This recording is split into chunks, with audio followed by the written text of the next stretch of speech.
Welcome to Conversations on the Coast, San Francisco's premier author interview program.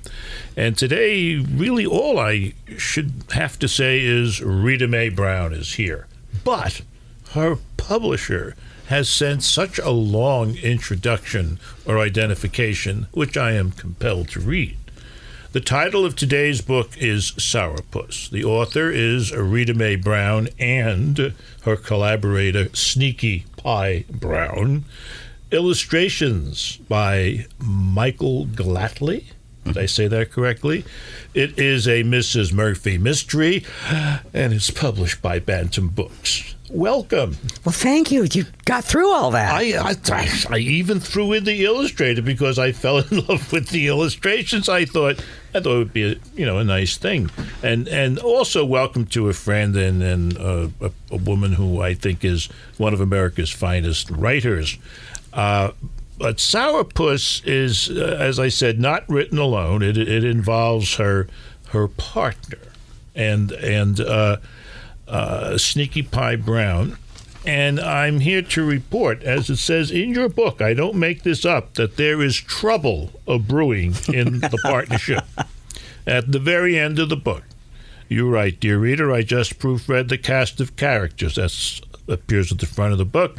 And note that my co-author rearranged things, citing the animals as the most important characters in the book. Now, we just had two authors in here in my last recorded interview, and they weren't arguing like this. Her ego is in a gaseous state, ever expanding. However, I must get up the second cutting of hay, since a thunderstorm seems more than likely this afternoon. Oh, the bucolic references. It really is true. You make hay while the sun shines. There's no time to fix this, and off it goes to my wonderful Rye editor, Danielle Perez. And now the last paragraph of this is for all you people out there who allow a cat to live with you. It says, it's hell to work with a cat. They really are smarter than we are. Have you ever gotten anyone to feed you, pay your bills, to give you the best chair in the house, tell you how beautiful you are, and groom you daily? Me neither. Rita Mae Brown.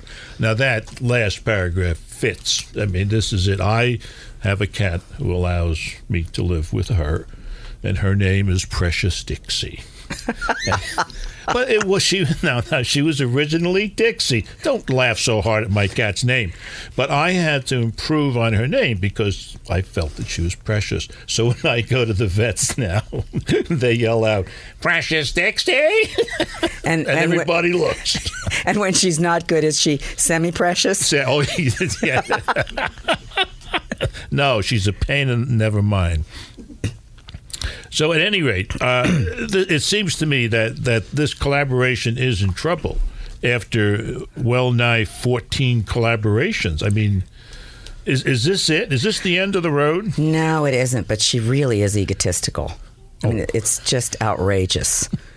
And I'm put in my place daily, as is any cat owner. That's true. That's true. You and I did an interview some time ago. I believe the title of the book was Outfoxed. Right. And the thing that sticks in my mind about that book is that it's one of those books where the foxes and the horses seemed wiser than the human hunters. And I'm not making that up. I originally wrote smarter, but I changed that to wiser. I think they are wiser.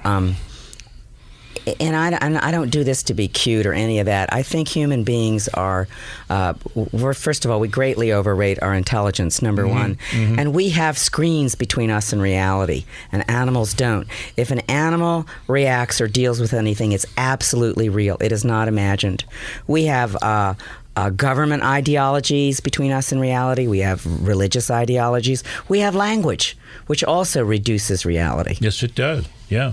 Yeah, tries to reshape it and change it. Well, I always think, language is logical, life is not. Well, in Sourpuss, we have, in a sense, more of the same. The busy animals are, I didn't count them, but I think fewer than they were in the other book. And but the same kind of thing is going on because we have a situation here where the corpus delicti is discovered by animals, not by the humans who are trying to solve a murder mystery. Is that not right? It's very right. You see that? And because we need to let our readers know a little bit about what's going on in the book before we discuss deep philosophical issues of writing, within days of giving a lecture on how distilled fungus and cattle diseases are the current basis of chemical warfare, a guy who gives that lecture is no longer with us. He disappears. So Sourpuss is in many ways different from previous books. And however, there are themes that are the same, and we'll look at some of those things when we come back. You're listening to Conversations on the Coast with Jim Foster. Follow us on Twitter at Jim Foster COC, or send an email to jimfostercoc@gmail.com. Sourpuss is the name of the book. Rita Mae Brown is the author, along with the very accomplished collaborator, Sneaky Pie Brown.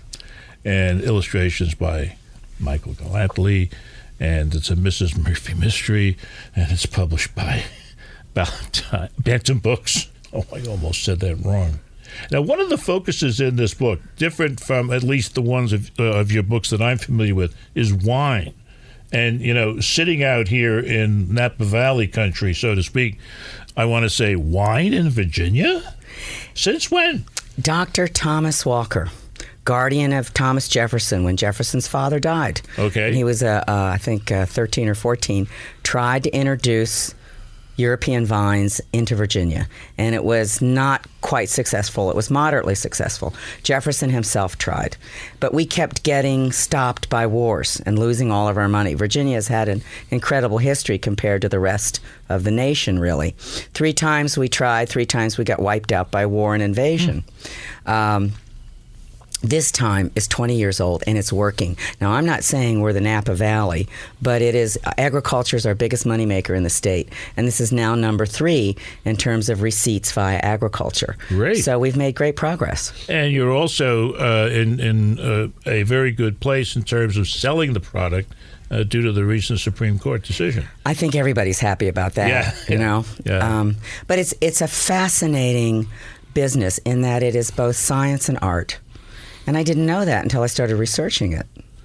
One of the things that the emphasis on wine makes it possible for you to do is to be, if not the first novelist, at least one of the first novelists to use the word mycoloxin in your novel. I've not found that anywhere else.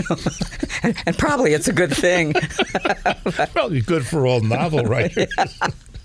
What it is, mycoloxin? You're going to have to tell me. I'm going to have to read my own book. Is that the toxin from which they distill? Right. Yeah, the fungus that has the... well, wait, I can back up and say this better. It is a fungus from which you can distill an extremely virulent killer. Yeah. And the problem is it's unstable. So the difficulty isn't delivering it. But in fact, anthrax is 2 generations back in terms of chemical warfare.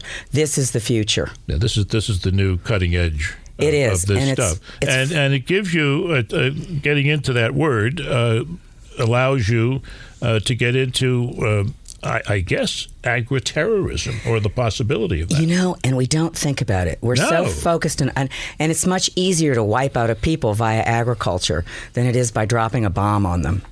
One of the reasons for not thinking about that, you write about our attention, you say, some character says, thanks to the media, is focused on Muslim terrorists, on bombs, radiation, and anthrax. Those are immediately understandable and, I guess, exciting. In a way, agriculture is only exciting if you're a farmer. Let's face it. City dwellers wouldn't know a boll weevil if they saw it, and most of them couldn't tell the difference between tent caterpillars and a yellow swallowtail butterfly caterpillar. We aren't on their radar screen, but they all demand cheap food. And that's where the rest of us are in relation to agriculture, demanding and totally unaware. Mm-hmm. And that's what makes this quite a possibility, agri-terrorism. You know, when I started to do the research on it, I mean, I'm a farmer, so at least I was familiar with farming, but I had no idea how easy some of this stuff is to make. It's terrifying. Again, we're saved by the fact that it's unstable, and at this point, it is still difficult to deliver. But somewhere down the road, somebody's going to figure that out. Will it be a terrorist from another country, or will it be a crank in this country?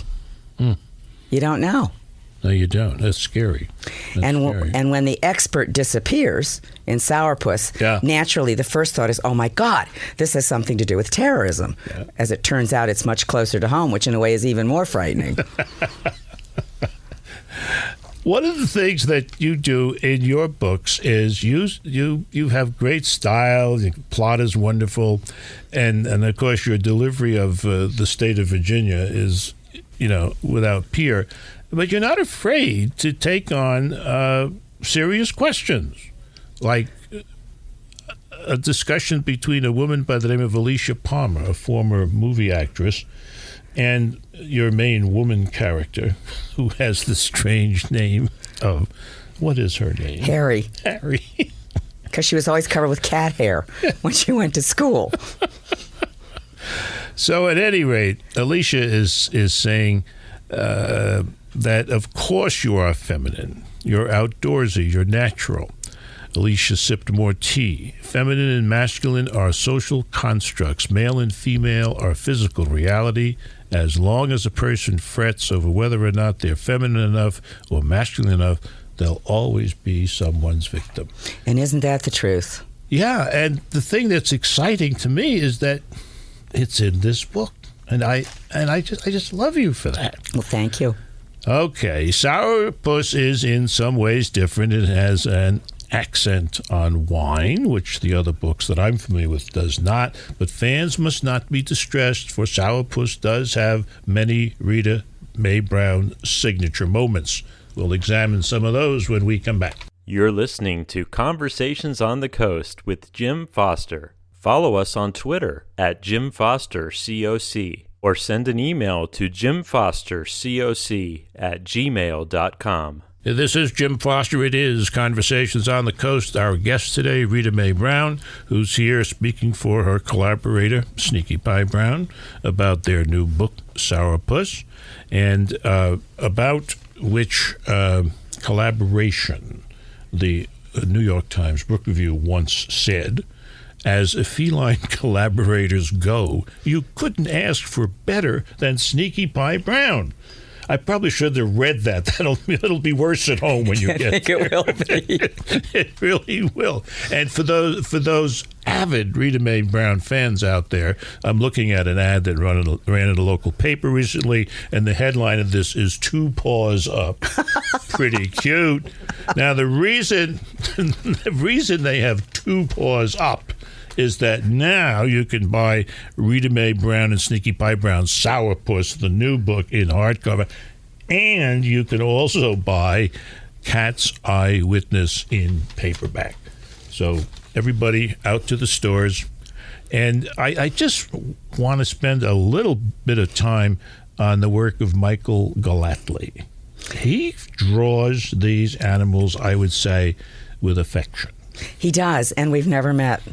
What? No, we've only spoken on the telephone. You're kidding. I think he lives in Connecticut, and every time a book comes out, he calls, and he'll ask me some questions, and then I get the rough drawings. My editor gets them too, and we look at them, and we're always just beguiled.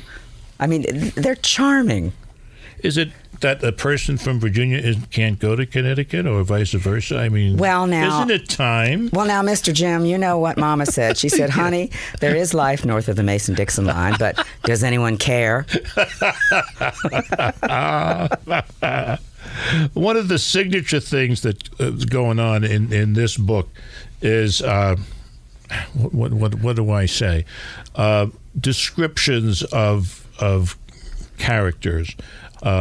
The person who's misplaced in the South, one in this case, Raleigh Barnes. Raleigh Barnes touched the stock. It surged upward. His gorgeous wife, 22 years younger than Raleigh, prudently hid her intelligence from him, for he was not a man comfortable with formidable females. For all his brains, Raleigh was rather a weak fellow emotionally. This, in turn, made him aggressive, a quality not appreciated in its raw form in the South.